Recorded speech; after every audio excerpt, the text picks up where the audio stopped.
That down, let's go on to this.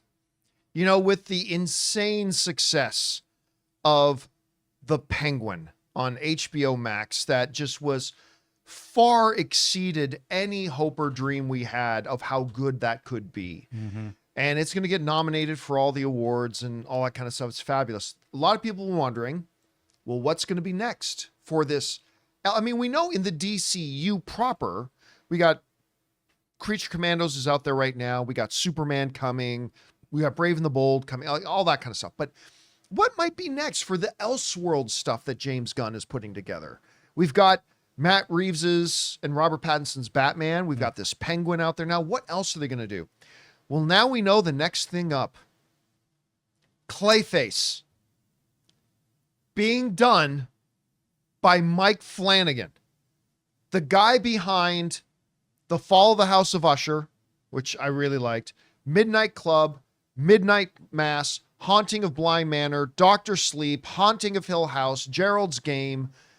I mean, he's one of the most sought after guys. Like it's names right at the top are guys like Taylor Sheridan, Mike Flanagan. Like these are the guys who are the hottest of the hot right now doing stuff. And he's going to be doing a Clayface feature. This comes to us from Variety, who writes this. Fresh off the success of the HBO series The Penguin, DC Studios has officially greenlit a feature film centered around Clayface, the shape-shifting Batman villain from a script written by Dr. Sleep filmmaker Mike Flanagan, according to a source with direct knowledge of the production. Plot details are scarce, but filming is expected to begin early in 2025.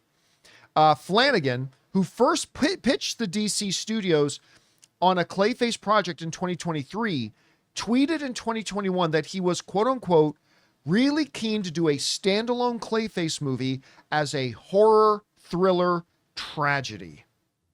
But of course, at the time he couldn't because he was super busy, but as a horror thriller tragedy. Now, a lot of people I've already seen talking online is, does that mean he's going to pop up, that Clayface may pop up in a future Matt Reeves, Robert Pattinson Batman film? And I think we're missing the point. I don't think this Clayface movie is going to be in the DCU. It's not going to be in Matt Reeves' Batman thing. It's going to be a true Elseworlds standalone movie. Right. Like the Joker. Yeah, like the Joker. Now, Matt Reeves is producing. Yes, Matt Reeves is going to be but we don't know the producer on it. director and yeah. Yeah, I mean, listen, I probably shouldn't say this out loud. Oh no. Oh no. But there's gonna be an announcement at some point of Matt Reeves being very involved in the overall DC. I'm just saying, just keep I'm not gonna make a video with that in the title. I'm just saying, just keep your eyes open. Sometime 2025, just keep your ears open when something like that drops. Remember that you heard something. Anyway. So if you guys don't see me around much. Anyway, just dropping that there. I've just heard some birds singing, and that's all. Nothing big. Anyway, let's get back to the main headline here, though. First of all, Gerald's Game came out of nowhere and like, oh yeah, it was great. That was a movie that was like a nothing little throwaway movie, Yeah. right? And then people saw it and like, holy crap, have you seen Gerald's Game? Yeah. When Netflix was like fairly consistent with good movies. Yeah. Yeah. Dr. Sleep is one of the most underrated films of the past 10 years. And a sequel. Guys, we want to take a second to thank a sponsor of today's video, Aura. Let's be honest, what most people really want for the holidays is to see their favorite people more often. That's why this year, the best gift you can give, besides plane tickets, is an Aura digital picture frame. Named the #1 digital photo frame by Wirecutter, Aura frames are incredibly smart and easy to use, allowing you to upload unlimited photos and videos directly from your phone to the frame. Plus, you can order the frame online and preload it with photos and videos using the Aura app, so it's ready to go right out of the box. Ann and I have had ours for a while now, and we absolutely love it. Because you may not know, Anne and I like to take a lot of pictures, including a lot of our dogs, Anne's recent trip to Paris, and a whole bunch of other things. And we love having it right on display right there in our living room. So save on the perfect gift by visiting auraframes.com to get 35% off Aura's best-selling Carver matte frames by using promo code Campea at checkout. That's AURA frames.com, promo code Campea. This deal is exclusive to listeners, so get yours now in time for the holidays. Terms and conditions apply. Dr. Sleep was fantastic. I couldn't believe how much I loved that movie. And nobody saw it. Like, nobody went to go see it. I still think there's a lot of people who didn't realize it was a sequel to The Shining. But, I mean, I thought it was a wonderfully done movie. And then the popularity his popularity just increased with, like, Midnight Mass. So many people love Midnight Mass. Haunting of Hill House. I really like the Fall of the House of Usher. Which, no, it has nothing to do with Usher. For everybody who keeps asking that. Nothing to do with Usher. But he's one of the hottest names out there right now. And for him to say, I want to do a Clayface that is a horror / thriller / tragedy. Is anybody want to put money that this is going to be bad? I mean, obviously anything can be bad. Steven Spielberg has made a bad movie. Like, everybody makes bad movies. Like, it happens. Which movie was that? Which movie was that, John? Which bad movie was that Spielberg did? I don't know. I can't remember. Well, I can't remember yeah, which one okay. that was. So, yeah. I'm not going to start that fight again. Yeah, let's not. He has terminal memory loss. Yeah. Just watch it. You'll see. I'm not hankering for another argument. Oh, boy. Do I have to put it on there? Okay. So, but in seriousness, is Mike Flanagan doing a Clayface movie that he says is going to be a horror thriller tragedy? Yeah. Of course it could turn out bad. It could. But does anybody want to put money on that? No. I certainly wouldn't. I'm not jonesing to put money on that. Stupid. If everyone knows, that was late, but still in time. It was a little late. It was late, but still in time. Yeah. No, and okay. So this isn't going to be, well, our best guess, this is not in the Matt Reeves Batverse. No. And it's not going to be the DCU because typically Gunn is going to be the one who's going to announce the DCU proper films. So we get to see yet another take on Gotham, which is really cool to me. Even if it even happens in Gotham. That's true. Like Joker, it may have no Batman connection whatsoever. And like, everybody denies that they said it now, but I still remember they announced that Joker movie, that first one. The first one was great, but the first one, everybody said, nobody's going to care if Batman's not in it. You can't have a Joker movie without Batman. No one's going to see this. This is going to flop, blah, blah, blah. $1 billion film nominated for Best Picture. Anyway, so I fully expect we're going to hear the same kind of chirping that once the bigger picture of this Clayface, I think there's still going to be a lot of people go, wait a minute, you can't have a Clayface movie without Batman. Kind of like they couldn't have a Venom movie without Spider-Man and it made $800 million. So that'll be fine.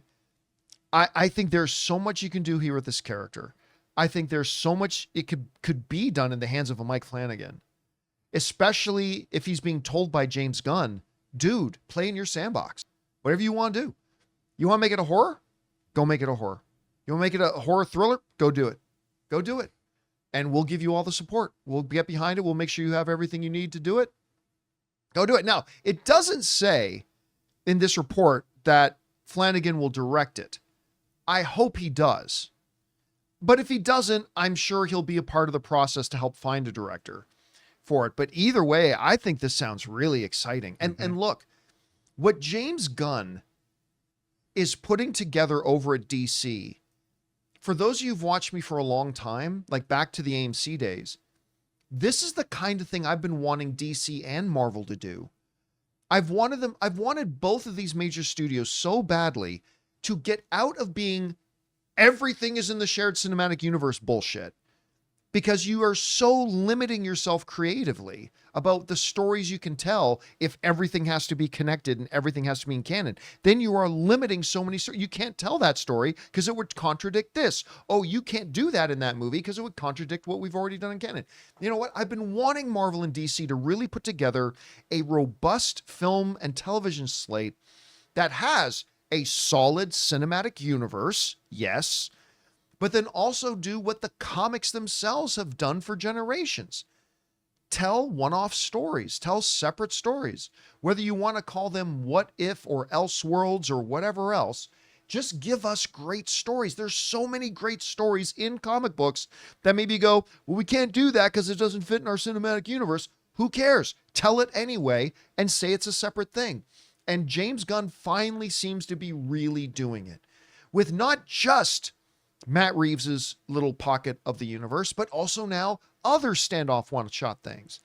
And it really makes me think there could be a chance that someday we could get a, Red Sun story. I don't know, a Kingdom Come story or whatever. What was the Batman one by Gaslight? Was it Gotham by Gotham by Gaslight? Was that the name something of like it? that. Yeah, Yeah. something like that. I remember. I just can't remember the title of it. Anyway, it just opens up so many possibilities. You could tell a story where Batman and Wonder Woman fell in love, had a kid, and what did that kid end up being? You could do all these things. I'm not saying that's what the one they should do. It just opens up the thing. And you know what? I think the old argument of, well, that will confuse audiences, which I admit at one point years ago, I used to be guilty of that, saying, well, I think if you have multiple versions, it'll confuse audiences. You know what? It doesn't confuse audiences. My mom will go, wait a minute, wasn't Superman in that? Oh yeah, but this is a different thing. Okay. Like, that's all it is. It's a simple one-line conversation. People aren't confused. People are fine. And now they just got to deliver. Hell, as Jose in the live chat is pointing out, Ray, it may even open up the door to do a Batman Beyond one-shot. Oh yeah. Never know. Well, this is really the Right? main plan. Because if you open up like What If and Elseworld things and stuff like that, maybe James Gunn goes, you know what? Let's give this Batman Beyond thing a shot. I think the horror part of this film, is very For Clayface? very fascinating. It could be one of those ones that even break out of the superhero genre, Kind of like Joker did. yeah, breaks out of that container and hits a wider audience than what normally is watching the DC stuff. If it becomes a good horror film, like, hey, you want to see Clayface? Some people might not even know it's a DC. It stemmed from a DC character. So there's a big up and up for I this. think you just said something that's 100% right. I think there are going to be a lot of people when this movie is coming out that don't even know what Clayface is, maybe not even have any idea that Clayface is a character that's connected to Batman. So, I mean, there's a lot of possibilities here. But again, do they execute it well? Well, with Mike Flanagan writing it, I'm going to put my money on that it will, but we'll see. Guys, question is for you. What do you think about this? They've just announced that DC is going to do a live-action Clayface, and one of the hottest guys in the business, Mike Flanagan, has written the script. Maybe he'll end up directing it. We'll see. Whatever you guys think, jump down to the comment section below and let us know your thoughts. Hey guys, thanks so much for watching this video. Make sure you like the video, leave a comment, and subscribe to our channel. And don't forget, we have a daily podcast called the John Campea Show podcast, available on Apple Podcasts, Spotify, or your favorite podcasting app of choice. Go and subscribe to it today so it'll be there when you need it.